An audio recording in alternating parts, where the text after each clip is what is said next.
about economic life, of how government leaders and government planners ought to be orienting policies, both for the immediate problems of pulling the economy out of this deep crisis, and for the longer-term restructuring the economy, not only to achieve prosperity, but to avoid crises like the present one in the future.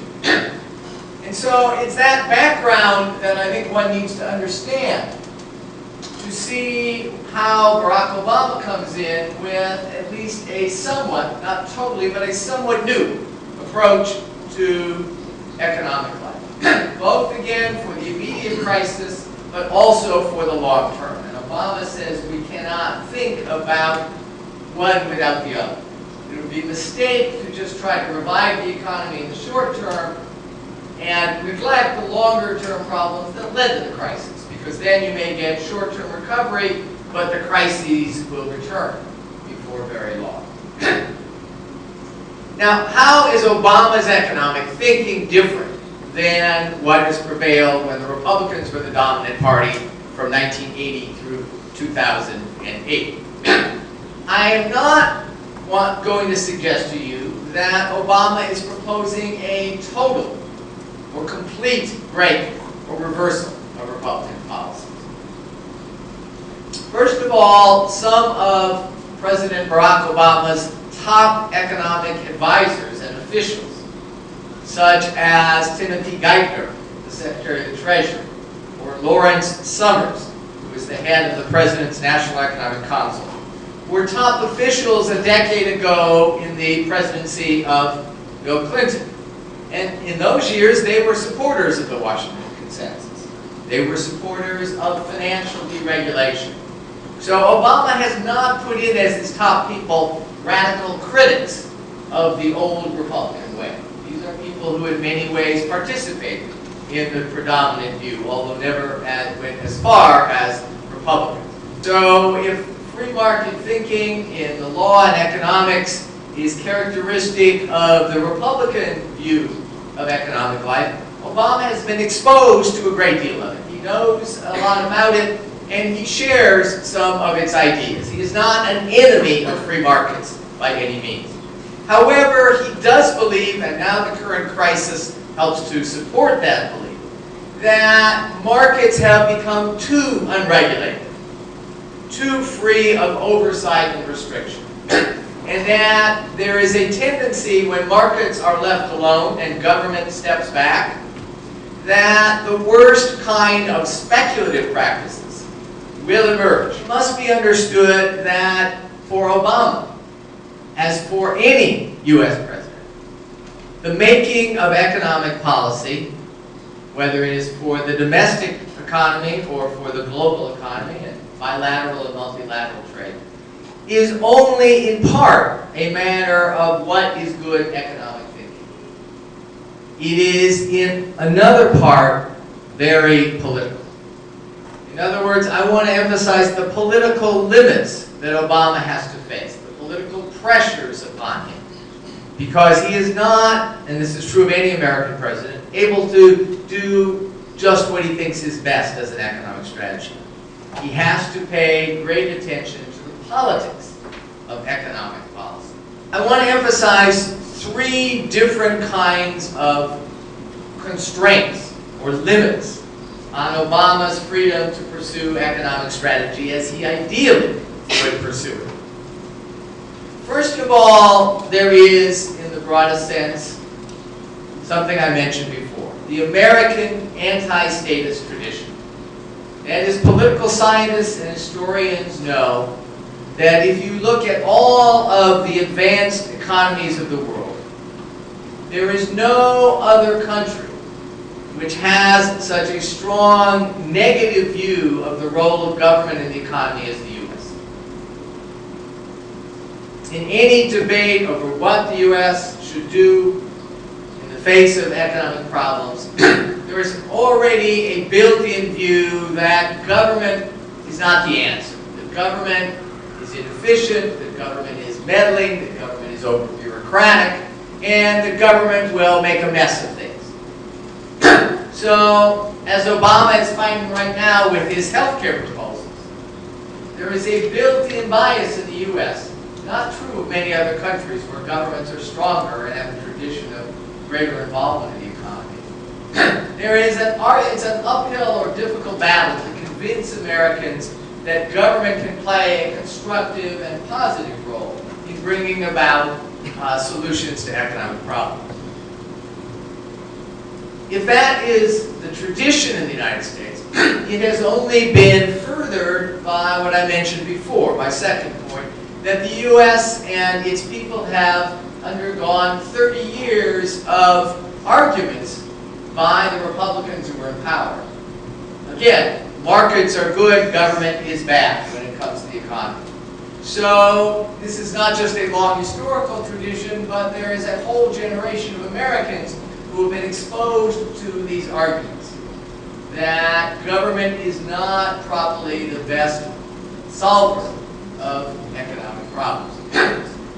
The third political constraint is probably the most important because it is the most immediate and present. And that requires me to say a little bit about the United States political party system. Now, from what I said earlier, one might think that when Obama proposes more government involvement in the economy, as he has been doing, that the opposition would come almost entirely from Republicans. And it's true that Republicans have been almost unanimously opposed to almost everything Obama has proposed to do. But Obama's Democratic Party was so successful, first in the 2006 congressional elections and then in last year's congressional elections, that the Democrats have strong majorities in both chambers of the U.S. Congress. Enough of a majority that were Republicans Obama's only problem, he would get his programs through. Republicans are not strong enough politically in the legislature to block his programs. However, Obama faces resistance from one wing of his own political party. So Obama not only has to overcome Republican opposition, but his deeper problem is bringing along all of the members of his own party. Most Democrats are enthusiastically behind Obama. But again, there is roughly 1/4 to 1/5 of his party that is not a sure vote for his policies. And that is what he has to deal with right now. And as he faces increasing Republican criticism, and as he faces some resistance from the more conservative members of his own Democratic Party, he has run into some political troubles.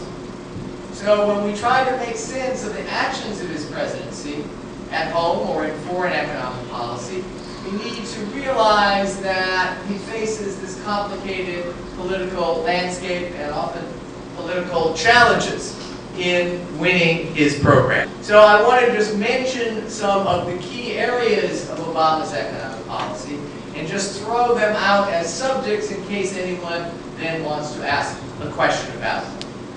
First, the economic stimulus. $787 billion passed in February on the urging of the Obama White House.